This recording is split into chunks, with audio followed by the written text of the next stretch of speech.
Welcome to the Health Angle Podcast with Dr. Mike Headlee and Dr. Gordon Fimreite, where we'll be exploring different angles of health to achieve the best version of yourself. Now here's your hosts, Dr. Mike and Dr. Gordon. Hi, I am Dr. Mike Headlee, and with me is Dr. Gordon Fimreite. Welcome, Gordy. Hi, Dr. Mike, and welcome, everyone. Today's subject on the Health Angle Podcast is fluoride. And before we dive into this, if you haven't yet subscribed to our podcast, please subscribe, please like, and also hit that notification bell.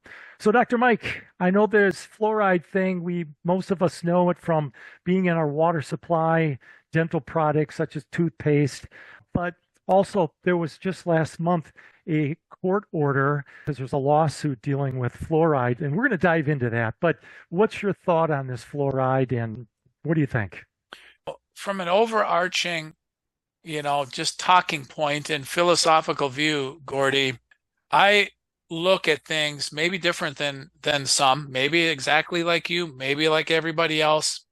But when I talk to other people, I like to apply certain philosophical filters when I hear universal recommendations. Everybody should use fluoridated water. Everyone should use fluoride in toothpaste. All the dentists should promote this. Everybody should get a flu shot. Everybody should get a COVID shot, right? When there's universal for everybody, then I always think, is that truly accurate? And I'm a trusting person. I'll say, okay, great. Let me look into this fluoride thing. Let me look into the flu shot. Let me look at some research. What's behind this recommendation, and just do 2 or 3 checks instead of just, oh, okay, just do this, just follow the sheep, follow the herd. And so I question things in a respectful way. Mm-hmm. And when I do that, I have several research papers here, and I've known this for a long time. And so a lot of times I act out against the herd. And because the herd mentality is fluoride is required in our water and our toothpaste, otherwise our teeth are going to fall apart and we're going to get cavities. We aren't going to be healthy, and we don't even question it. And so I question things more now than ever. So what's your take on that, Gordy? Is that something that's kind of far out there, or groupthink? Is that just too woo-woo, or what? I know there's controversy, and there has been for quite some time, but I also know that in the wellness circles that getting rid of the fluoride in your water is one of the things why people filter their water. They don't want to be exposed to fluoride. And I know some people will opt for a toothpaste that doesn't have fluoride. So this is nothing new. There is controversy. You hear from our FDA and our CDC that you need this in the water supply. And then you hear from wellness circles, no, you don't. So hopefully we'll address this. But what I want to do, Mike, right away is address this lawsuit, because I think it's pivotal. I think that's the reason we're having this podcast, is because just last month, a U.S. federal judge ordered the U.S.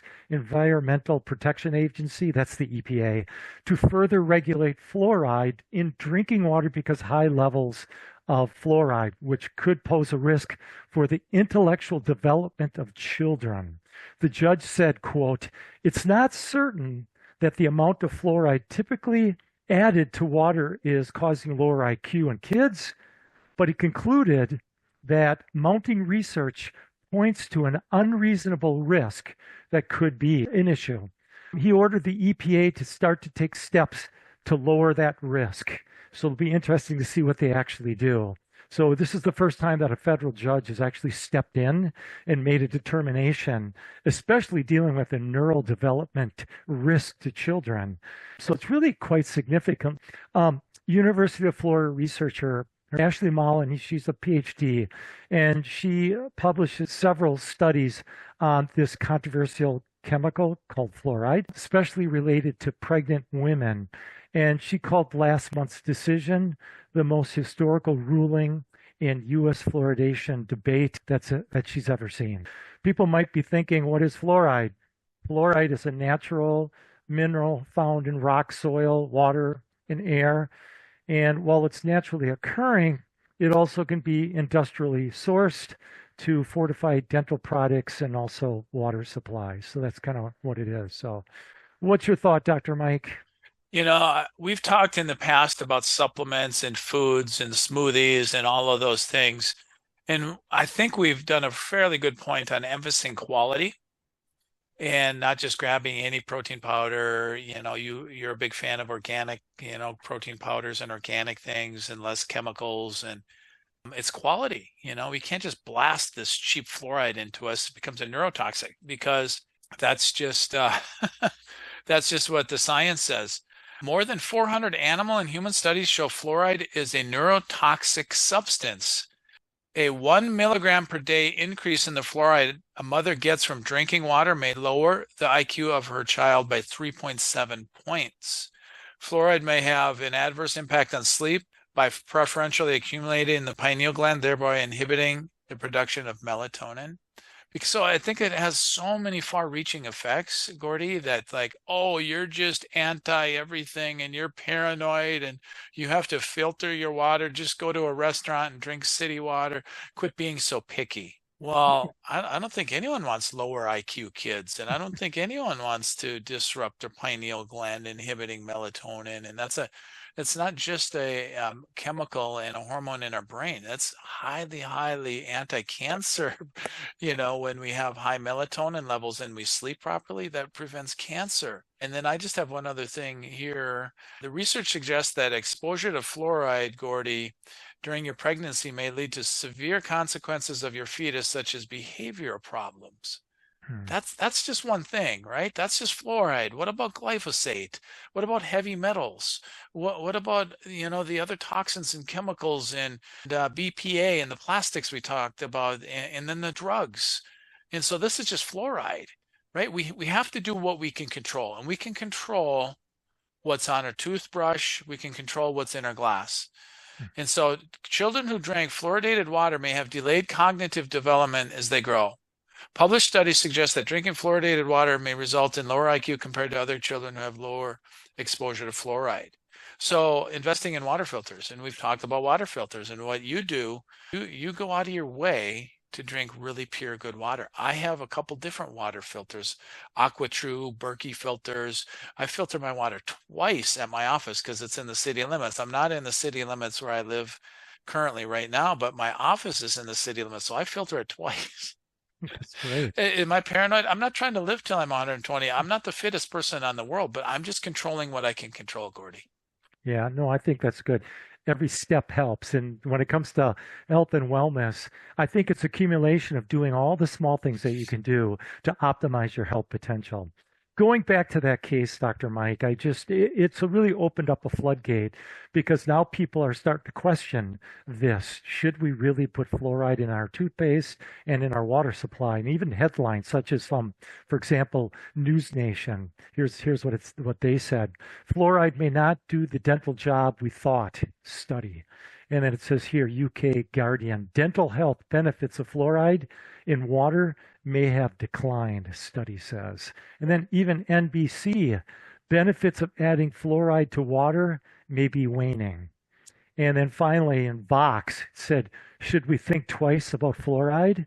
So it's starting to open up to other channels of maybe there's something more to this.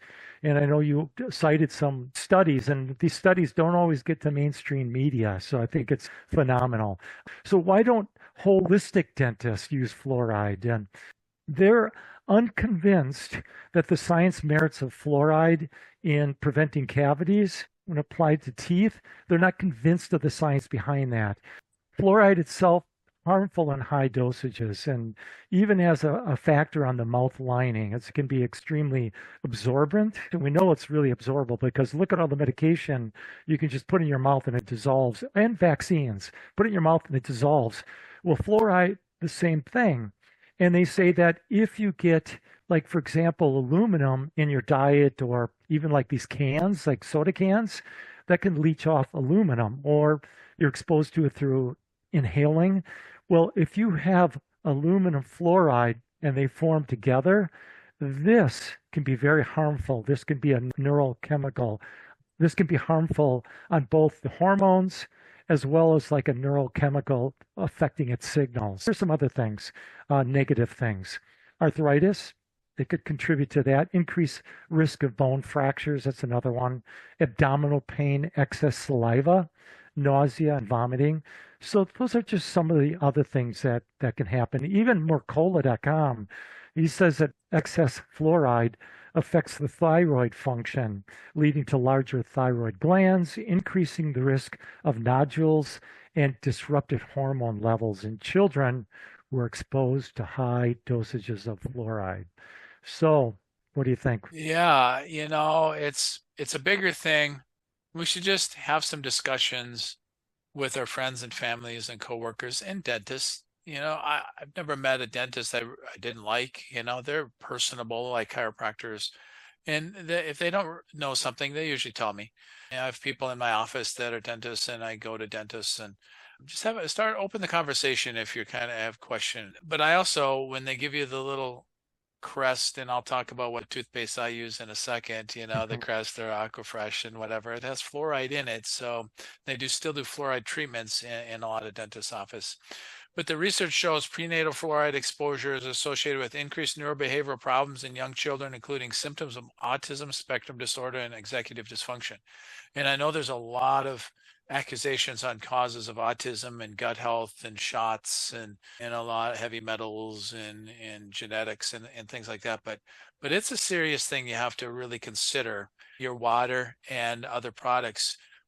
I'm a big fan of tea, Gordy, and so, but I really, I'm picky about the tea because cheap tea and tea that isn't organic can have a high level of fluoride in it as well. And people say, oh, I just use mouthwash. I want to have fresh breath. I want to use some kind of strips on my tongue and whatever. Make sure it doesn't have fluoride. So I was going to share a couple brands we have in our house. Dr. Bronner's, it says family soap makers since 1858. So I'm questioning why I'm using toothpaste from a soap maker as I look at this. But it doesn't have any fluoride. It says fluoride free. And here's another one. Himalaya Botanique, and right on the label, top thing it says fluoride free, sodium lauryl sulfate, SLS free, gluten free, trilocyan free. So there's a lot of other things besides fluoride. I've looked up sodium lauryl sulfate. It's in shampoos and soaps. It's a foaming agent, but it's linked to cancers. And so it's not just, usually when it's fluoride free, it gets all the other toxins and chemicals out, which is a huge plus because it's not just fluoride that can be poisoning in us. It's the other chemicals too. So I'm curious, Gordy, what kind of toothpaste do you use? Well, I have a protocol that I use for my hygiene, both for the mouth, fresh breath as we're working with patients, but also for dental health. But I want to just say that, it's not only United States that has fluorinated water. There's other parts like Australia and other European countries, et cetera. But there's a lot of other countries inside of Europe that do alternative measures to dental health. So they're not putting fluoride in their water supply. We don't have to drink the water from our municipalities. And you had mentioned earlier, Mike, that I do purification. I'm huge into purifying your water. Not only to take the runoffs of agricultural and chemicals and all this other bad stuff out, but you go to like a normal health food store, such as Whole Foods here in Chicago anyway, and they have refilling stations where you can bring a 5-gallon reusable jug, and it brings you through a 5-phase purification. And it goes through number 1, activated carbon filter, number 2, micron filter, number 3, this is really important, reverse osmosis. And this is where fluoride can be mostly removed through the reverse osmosis, but you also get parts of it taken out through the other means as well. Number 4 is post-carbon filter. Number 5, the ultraviolet light. So big fan of using these purification refilling stations. I think that can go a long way. As far as like things that you can do for dental care, now, I use this. I kind of like this. I don't know if you can read this at all, Dr. Mike. This is called Desert Essence. It's plant-based, prebiotics in it. It's very healthy, no fluoride in it. You can also get Tom's of Maine. That's also another toothpaste. And what I use is this app. It's called Yuko. And the reason I found this is because I used Yuko. It can assess not only the foods you eat, but also the products you use. And it basically ranks it. You take the barcode, you scan it with your phone, and it'll give you a ranking. 100 is the best of the best. You want to buy that product. If it's 0, you shouldn't be using that product. And so this ranked extremely high. So this is a really good product. Yuko, you can use it on different toothpaste, including mouth rinses. And I don't know if you can see, this is Therma Breath Mouth Rinse. And this ranked 100 out of 100. So I highly recommend rinsing your mouth out with this. And you can also do some swishing, as I like to call it, but it's actually called oil pulling. And that's very healthy, not only for your oral cavity, your teeth, but also for overall health, because a lot of toxicities can start right there in your oral cavity. And the other thing I like to use is this right here, old-fashioned baking soda. And what I do with baking soda is at night, I'll take the toothpaste, put it on the toothbrush, and put a little baking soda. I dip it in baking soda, and I brush my teeth like that. And that goes a long ways. It freshens your breath, kills some bacteria, it shines your teeth. There's a lot of different benefits. So that's what I do, Mike. Anything to add? No, I'm a huge fan of oil pulling. I know I just do plain coconut oil. I know some people put a drop of anything from eucalyptus to peppermint and things. I'm just a big fan of using quality products. Mm-hmm. And I use the app Think Dirty. I just scanned the toothpaste, and then it's similar to yours. It gives you a ranking, and the sodium lauryl sulfates, etc., will have a red bar next to it, and it will cite the reason why you're supposed to get it out of your products, because it's a foaming agent, but it's linked to cancer. And so I like the reasoning why instead of just good and bad. But yeah, that's really cool that you find good products on your app as well too. So I mean, it's pretty simple, right? I mean, don't put anything in your body or on your body that is toxic and can cause severe harm, and little amounts are a lot. And it's really, really important to keep the toxicity out of our body, so our cell can not only thrive and heal and repair, but just function like it was designed to. So keep the toxins on the down low. Couldn't agree more, Mike. That's good information. I'm so glad this lawsuit came out last month. And if you're watching it, last month for us when we're filming this was in September of 2024. So if you want to do a search engine to figure out what that lawsuit was all about, you can get more information. So this is a great subject. I hope people have learned a lot from today's discussion. Yeah, I love that. My wife is in her 50s, and she's never had a cavity. She's known me for almost 30 years. And ever since we started dating, I talked to her about Mercola and about some of the studies with fluoride. She hasn't been using fluoridated toothpaste in 30 years. Wow. 0 cavities still. And she still gets checkups and whatever. I mean, is that random? I have a couple other patients. I only know a few people without any cavities whatsoever, but I know a lot of people that don't use fluoride in their toothpaste, and they filter their water, and they're particular like you, Gordy. So it's not just random chance. It's not like your teeth are going to fall out and get black and crumble. It's just a toxin, and some people are more sensitive than others. And if you have young kids, your IQ matters. Our IQ matters.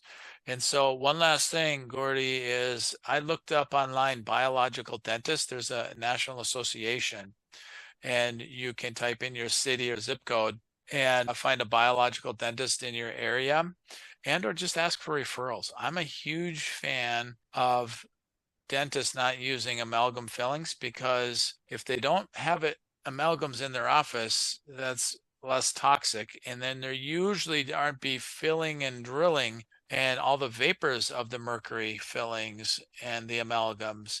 And usually with the biological dentists, I've looked on several websites, they say why they don't use fluoride in their office. So it's really, really, really cool. If you've never heard of biological dentists, just type that in.